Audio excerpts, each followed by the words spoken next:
Alors j'ai vu ma photo, c'était une photo d'il y a plus d'1 an.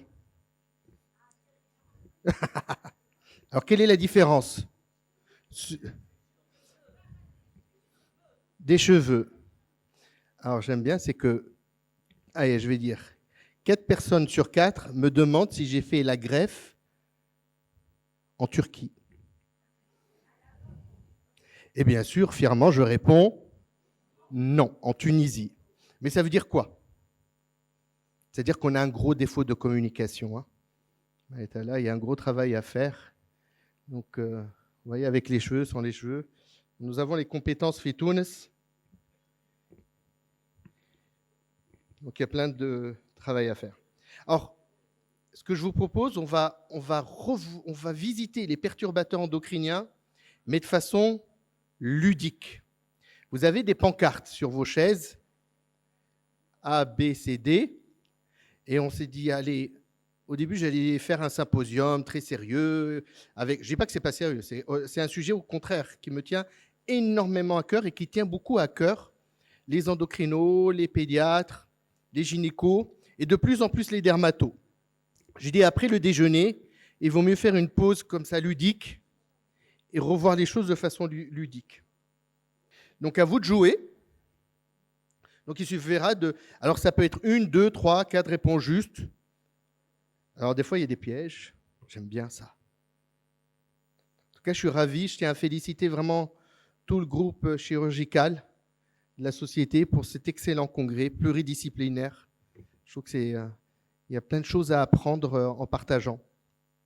Alors, la définition des perturbateurs endocriniens. Lequel de ces mots se trouve dans la définition des perturbateurs endocriniens d'après vous? Substance endogène, système endocrinien, effet néfaste, effet à court terme. Alors je vois A, B, C. Oui, bien sûr. J'ai vu A, B, C, D. Alors, ce sont des substances exogènes, les perturbateurs endocriniens, pas endogènes. C'est des substances exogènes, et on va le voir après, qui ont un effet néfaste sur le système endocrinien. Alors là, ils ont mis à court terme, c'est vrai, mais pas que. C'est essentiellement à court, mais essentiellement à moyen et long terme. Donc la définition, c'est une substance de mélange, une substance ou des mélanges de substances exogènes qui perturbent là où les fonctions du système endocrinien et par conséquent causent des effets nocifs sur la santé d'un organisme intact, mais organisme, voire ses enfants, voire les générations d'après. Vous savez, les perturbateurs endocriniens peuvent se transmettre jusqu'à la 4e génération. Alors c'est un sujet, c'est une thématique qui est de plus en plus, où il y a de plus en plus de communication en Europe. Hein. Il y a une sensibilité en Europe qui est énorme. Alors, le système endocrinien. Faites attention, il y a un piège. Sur quel organe du système endocrinien les perturbateurs endocriniens peuvent agir? Le pancréas, la thyroïde, la rate ou le système reproducteur? Il y a peut-être un piège. Quels sont les organes du système endocrinien d'abord? Alors, je vais vous aider. Il y a 3 réponses justes.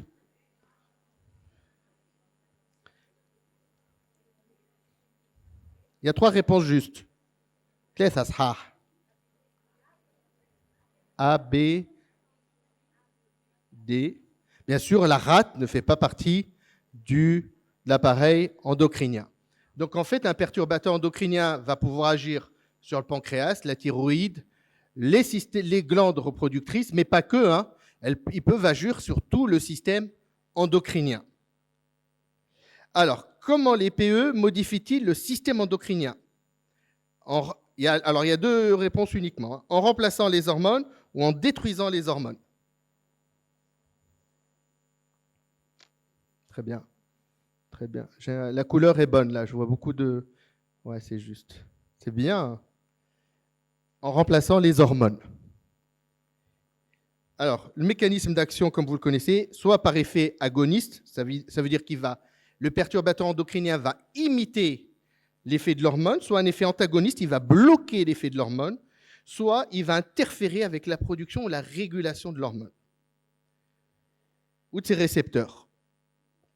Or, un perturbateur endocrinien extrêmement connu, l'isoflavone, vous voyez, il a une structure qui est extrêmement proche, voire identique, de l'œstradiol.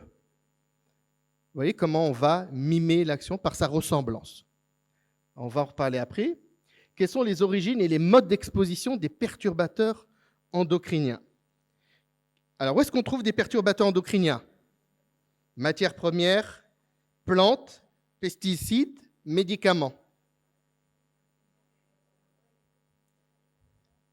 Yeah, c'est bien. On en trouve partout, quasi. Partout, aussi bien dans les matières plastiques que dans les plantes.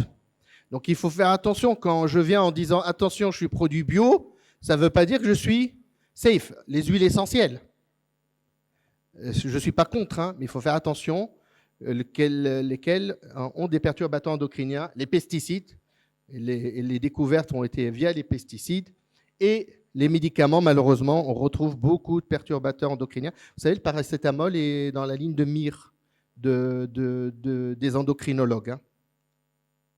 Alors, donc on en trouve dans du soja, par exemple, dans les haricots. Quelques huiles essentielles, ce sont les phytoestrogènes qu'on retrouve dedans, qui vont avoir un effet perturbateur endocrinien. On les trouve aussi dans les matières synthétiques, dans l'industrie, les pesticides, dans l'agriculture. Et c'est vrai que la voie orale est la voie de prédilection d'action des perturbateurs endocriniens, mais aussi par la voie aérienne, avec tous les produits détergents, sont extrêmement riches en perturbateurs endocriniens, mais aussi par la voie cutanée. Hein. On va le voir après. Hein. Je vais vous raconter des secrets. Ce qu'on a pu vivre en France quand on a commencé à aborder vers cette histoire de ce sujet de perturbateurs endocriniens. Au début, on a été soutenu par les fédérations. Le jour où on est arrivé à faire le test, les lobbies n'ont pas accepté que nous, on puisse y aller, qu'on leur demande qu'eux changent aussi leur formule. Combien y a-t-il de perturbateurs endocriniens détectés aujourd'hui? C'est-à-dire, ceux-là, on sait que c'est des perturbateurs endocriniens d'après vous. 25, 54, 302, 906. C'est pas B. C'est pas B. Non plus. Il y a 906 perturbateurs endocriniens identifiés par l'Agence sanitaire nationale sanitaire française, l'ANSES, l'équivalent de la nouvelle agence du médicament Fitounes. Donc 906 substances reconnues. Mais ça va être important pour vous, dermatologues, là où j'insiste, la question ne sera pas uniquement substance. Ça y est, bien sûr, on est allé dedans.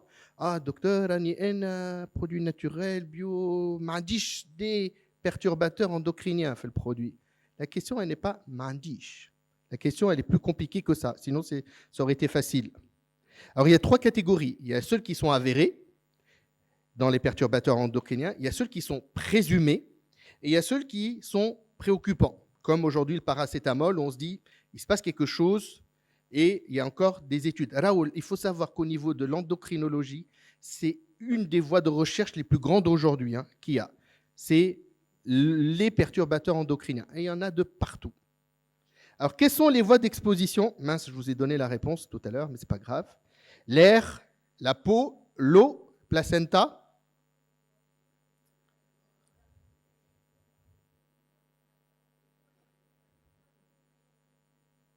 Très bien. C'est joli de voir des couleurs dans la salle. Vous voyez, c'est sympathique. Après le déjeuner,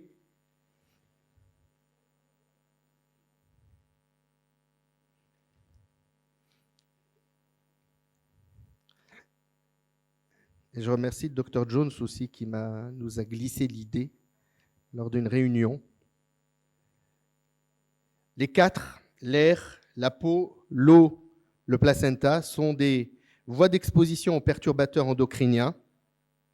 Alors bien sûr, avec la nourriture qu'on va... Alors pourquoi, je vous ai dit pourquoi Smaïl Esver s'est engagé dans ce combat et pourquoi toi tu t'engages dans ce combat.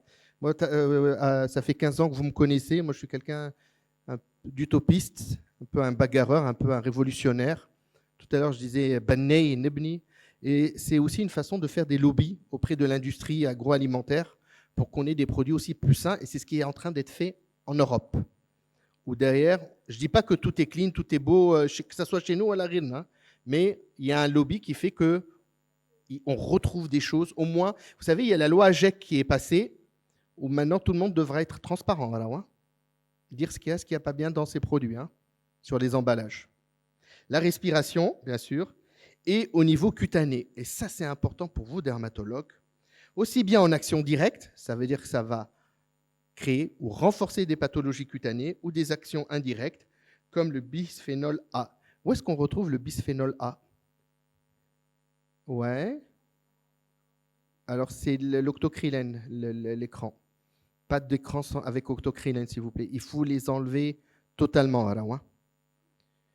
Le bisphénol A, on retrouve, c'est comme ça qu'on a trouvé, il y avait plus de cancer du sein chez les caissières. Le ticket de caisse. C'est ce qui permet en fait la pression à chaud dans les tickets, le bisphénol A. Et c'est comme ça, en partie, il y a eu plusieurs choses qui ont été découvertes, notamment pourquoi il y avait plus de cancer et de cancer du sein chez les caissières. Elles sont en contact tous les jours par voie cutanée. Et vous savez qu'il y a des traitements qui étaient donnés, qui sont jusqu'à là aujourd'hui donnés par voie topique pour avoir leur action. Moi, j'aime bien quand certains camarades qui, lors de cette commission en France, ont dit non, ça n'a pas d'utilité de parler de perturbateurs endocriniens par voie cutanée, ben, ça veut dire que leurs produits ne sont pas efficaces. S'ils restent qu'à la surface, bon, c'est peut-être hydratant. Donc à un moment, il y a un côté un peu paradoxal dans les discours de nos camarades, mais c'est comme ça. C'est la vie de l'économie. Quelles pathologies cutanées sont liées, et ça c'est intéressant pour vous, dermatologues, à l'exposition des PE?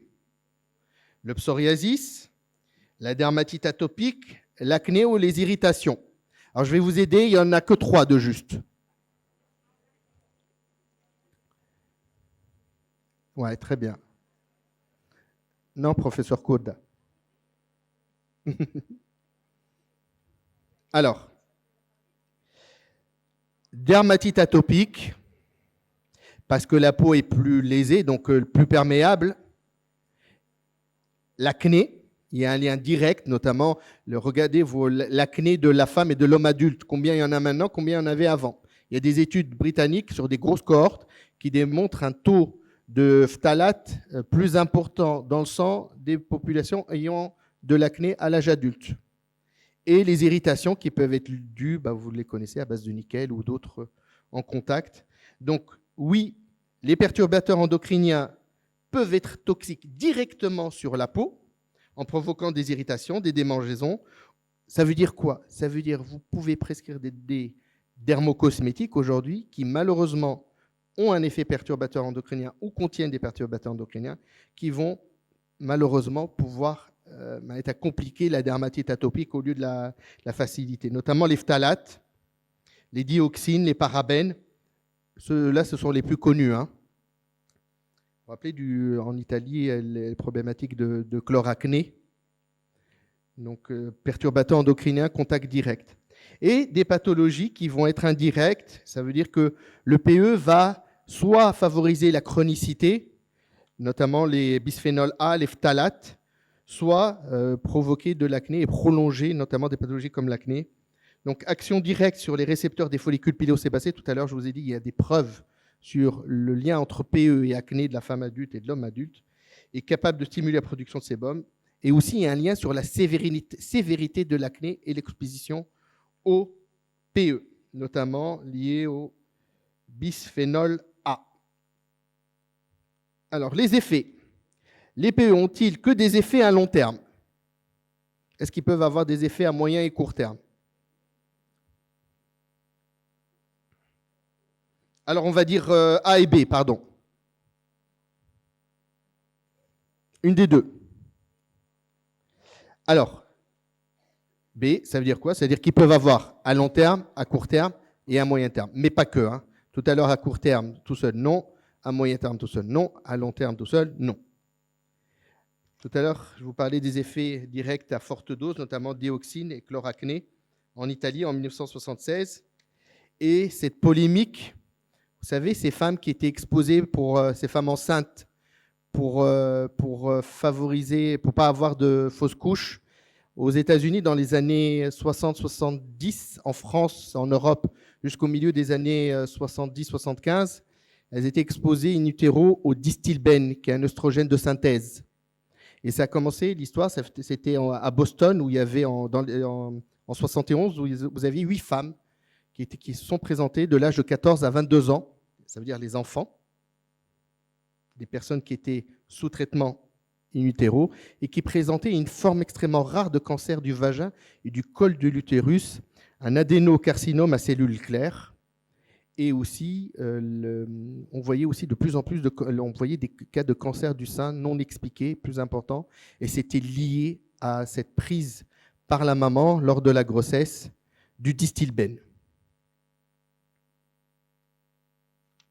Alors, les effets à long terme, à faible dose même, tous les jours.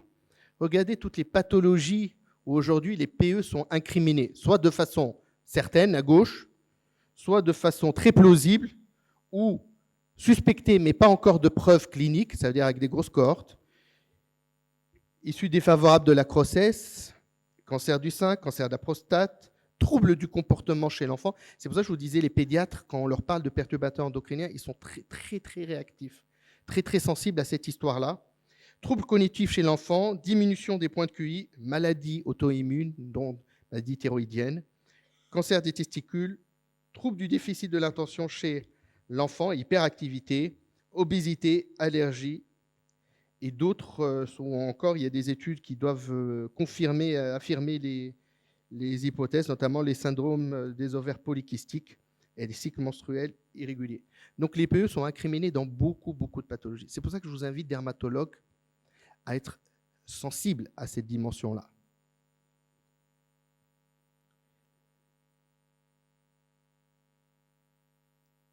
Alors là, c'est par rapport aux troubles de comportement de chez l'enfant. Je vais passer. Alors, qu'est-ce que l'effet cocktail ? Une bonne boisson ou une mauvaise boisson ?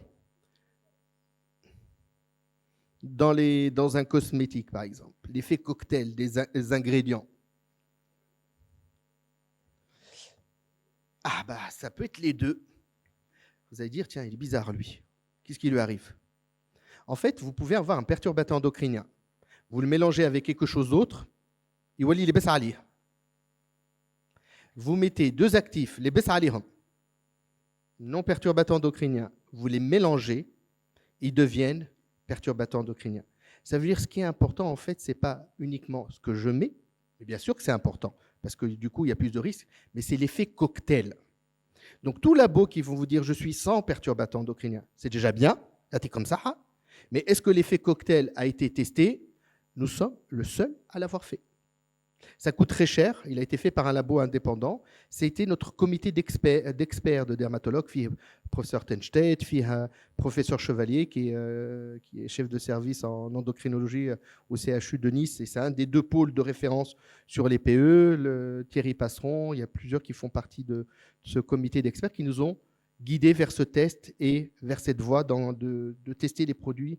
Et ça coûte cher, ça ne veut pas dire qu'Esver est tout beau, tout blanc, mais en tout cas, on va voir après quels sont les produits qui ont été testés. Alors, l'effet cocktail, ça veut dire quoi ? Ça veut dire l'ingrédient, les ingrédients ensemble, mais aussi dans leur packaging. Alors, les délégués médicaux vont vous présenter lors de la prochaine campagne Hydralian. Pas celle-ci, celle d'après, Hydralian, la gamme hydratante. On en a 3 théoriquement, mais on va vous en présenter que 2. Hydralian légère, Hydralian crème et la crème riche.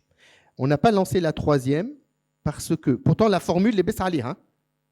Au test, elle est sortie rouge, alors que la formule est bonne, on l'a testée avec le packaging, elle est bien. Quand on l'a passée en processus industriel, eh ben, la 3e est sortie négative. Pourtant, la formule, elle n'a pas changé. Qu'est-ce qu'on a fait ? On a contacté le fabricant des tubes et on lui a demandé qu'est-ce qu'il a changé. Il a changé juste l'encre du flacon, du 3e flacon. Pour vous dire jusqu'à où ça va. Et il y a des interactions contenant contenu. Donc je ne vous raconte pas les bouteilles d'eau qui sont exposées dehors avec la libération hydrolyse de phtalate du plastique dans l'eau. C'est bourré de perturbateurs endocriniens. Alors, qui est affecté par les perturbateurs endocriniens? Les personnes âgées, les adolescents, les bébés, les femmes enceintes. Ouais, bien sûr, tout le monde. Tout le monde, mais il y a une période où nous sommes particulièrement exposés. Et c'est là où je vous invite, dermatologues, de faire plus attention à cela. D'après vous, c'est quelle période? Pardon? Femme enceinte, la grossesse, adolescent aussi, je suis d'accord avec vous, déjà les hormones sont... Mais essentiellement les 1000 premiers jours de la vie, c'est-à-dire femme enceinte et les 1000 premiers jours de la vie, allez. D'abord, ils sont plus perméables, c'est là où on démontre que toutes les malformations ont lieu pendant cette période de grossesse, et le risque de malformation a lieu là, et de pathologie après à l'âge adulte, donc elles vont se faire, vous voyez, dans la période prénatale, au niveau de l'embryon et au niveau du fœtus, et les 1000 premiers jours de la vie, parce que la peau est beaucoup plus perméable. C'est là où le système hormonal est en train de rentrer en maturation, donc il est important de faire attention. Et puis, il faut faire attention aussi dans des pathologies, comme la dermatite atopique. Tout à l'heure, ce que je vous ai dit, dans l'acné. C'est là où vous devez être, je pense, le plus vigilant que possible. Les écrans solaires aussi, parce que ça va toucher aussi bien l'enfant que l'adulte. Alors, moi, la question que je me pose, pardon, je suis allé trop loin, c'est perturbateurs endocriniens et plaies, est-ce qu'il y a un lien sur la cicatrisation? On ne sait pas aujourd'hui. On ne sait pas est-ce que ça ralentit ou pas la cicatrisation. Mais en tout cas, quand je vous montre les photos de l'étude qui a été faite sur Cicavit-DM, vous vous rappelez, c'est une étude qui a été faite à Sousse par l'équipe de professeur Dengesli et par l'équipe du professeur Nidal à Sousse. Et il y avait aussi professeur Mourad Zine Abidine. Nidal a travaillé sur les brûlés. C'est professeur Dengesli et Lobna Boussofara qui ont travaillé l'étude, et ce qui nous a permis d'avoir ce statut de dispositif médical de classe 2A en Europe. Vous voyez les photos avant-après sur le groupe de brûlures deuxième degré superficielle, avant-après. Donc on voit après en radio, pardon, attendez, je me trompe de... Donc les brûlures, on l'a testé aussi sur des radiodermites et aussi en post-opératoire.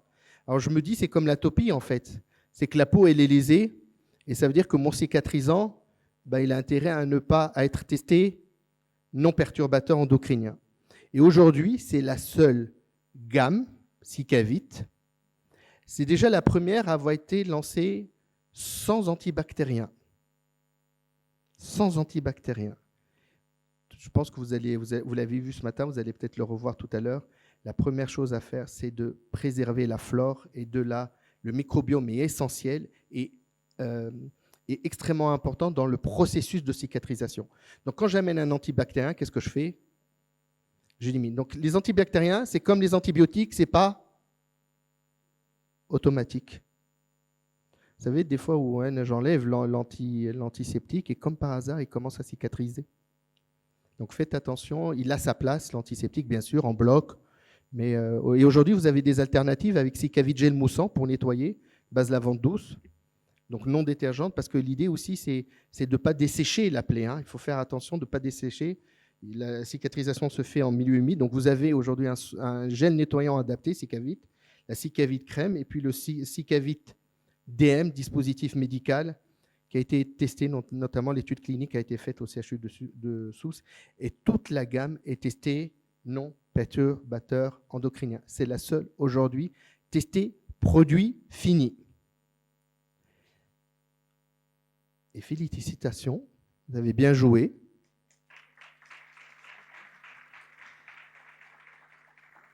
Donc pour retenir, un bon cosmétique, c'est les bons ingrédients dans la bonne formule et dans le bon packaging. Et c'est c'est l'engagement d'Esver. Ça coûte plus cher à formuler, mais c'est plus éthique et responsable. Merci. Merci beaucoup, Ismaïl. Un ou deux commentaires dans la salle? Sur les PE.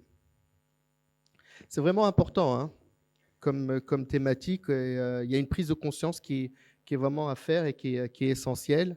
Aujourd'hui, vous avez une marque qui teste ses produits finis, qui vous amène le maximum de garantie. Au moins, je vous invite dans les pathologies où vous avez des peaux lésées, l'atopie, les premiers jours de vie, les plaies, et vous avez une gamme qui est innovatrice et qui est adaptée pour la prise en charge des bobos. Voilà.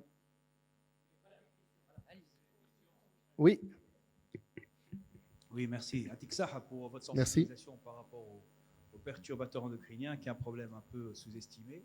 Mais vous ne nous avez pas parlé des conséquences cliniques, finalement, ou ce qu'on sait de ce que peut produire de néfaste ces perturbateurs sur plusieurs thèmes. Ça va d'identité sexuelle à, je ne sais pas, enfin d'autres certainement, des hermaphrodites, des choses comme ça. Et finalement, on n'a pas d'idée précise de la nocivité. On en parle, mais qu'est-ce qu'on a finalement? Alors, là, je vais parler de mon domaine de compétence à moi, c'est-à-dire la dermato. Je ne suis pas endocrinologue. La chose qu'on sait, par exemple, d'un point de vue dermatologique, il y a des études qui ont été faites sur des grandes cohortes, ça veut dire plus de 1000 sujets en Angleterre. Je vous parle de liens, je vais rester sur la dermato, c'est ma zone de compétence, où il y a un lien direct entre l'intensité et la présence d'acné chez la femme adulte et le taux de phtalate dans le sang. Ça veut dire qu'il y a un lien de causalité. Après, ce qui est compliqué, ça veut dire quand vous avez un patient qui est en face de vous, c'est difficile de faire le lien de causalité. Est-ce que quand il est jeune, voilà, est-ce que la pathologie elle vient du PE ou d'autres choses? Par contre, on sait que de plus en plus de pathologies qu'on n'arrivait pas à expliquer au niveau de la dermato, par exemple. Mais il y en a ailleurs dans d'autres, je vous les ai cités, mais ce n'est pas mon domaine de compétences. On sait qu'aujourd'hui, à la fac de médecine, qu'on nous disait ces maladies qu'on ne comprenait pas, qu'on ne connaissait pas, aujourd'hui, elles ont des explications dans les PE. Notamment l'alopécie fibrosante chez la femme, vous savez, à la surface qui est limitée ici. Elle est frontale, elle est liée à l'octocrylène notamment, qu'on retrouve dans les écrans solaires. L'octocrylène, en fait, une fois que vous l'ouvrez dans l'écran solaire, il va s'oxyder et il va devenir en fait un perturbateur endocrinien dès que vous l'utilisez. Et donc, il va être nocif à la fois pour le corail, pour les océans, mais aussi au niveau de la peau. Et en tout cas, ce qui serait intéressant, c'est peut-être la prochaine fois d'amener un endocrinologue qui pourra vous parler des liens directs entre, par exemple, dans le comité d'experts, vous avez une pédo-endocrinologue qui travaille énormément sur justement le lien, par exemple, sur tout ce qui est hyperactivité et autres chez l'enfant, et perturbateurs endocriniens. Voilà. Merci. Pas d'autres commentaires? Si. Oh, vous avez parlé des cocktails. Effet cocktail. Vous avez parlé de l'effet cocktail, un perturbateur mélangé à un autre ne l'est plus et l'inverse. Et vous avez dit on fait des tests. Les tests consistent en quoi? Ah, c'est intéressant. Parce que qu'est-ce qu'on cherche du coup? Alors, vous imaginez bien qu'on ne peut pas faire des tests sur l'humain. Okay. Donc les tests sont faits aujourd'hui, c'est le modèle qui est le plus fiable. Alors peut-être que dans quelques années, il y aura d'autres modèles encore plus fiables. On ne peut pas le faire aussi sur des animaux. Au niveau des cosmétiques, on n'a pas le droit. Donc il est fait sur des larves de têtard. Et on regarde sur ces trois voies, au niveau de la testo, andro-hétéroïdien, est-ce que par mécanisme de fluorescence, est-ce qu'on a une action en fait, de changement endocrinien sur les larves? Et c'est le système endocrinien qui se rapproche le plus de celui de l'être humain à aujourd'hui et où on est autorisé à faire les tests. Donc le test est fait par un laboratoire indépendant qui s'appelle Watchfrog. Ce n'est pas SVR qui le fait. Le test coûte très cher, il prend du temps et aujourd'hui, à date, par les experts, il est considéré comme celui qui est le plus fiable. Peut-être, comme je vous ai dit, dans quelques années, je vous dirai, il y a un nouveau test qui sera beaucoup plus fiable, mais aujourd'hui, on est limité à celui-là Et c'est ce qui fait, vous voyez, ce problème de coût et de temps, ben, c'est ce qui fait que certains laboratoires préfèrent éviter le problème. Alors vous avez les deux, c'est les labos qui vont éviter ce problème et les labos qui vont venir en vous disant, vous savez, on est tout beau, tout blanc, on n'a pas de perturbateurs endocriniens, on est bio et naturel. C'est attention à ça. Si vous ne mesurez pas l'effet cocktail, vous ne pouvez pas le dire. Voilà.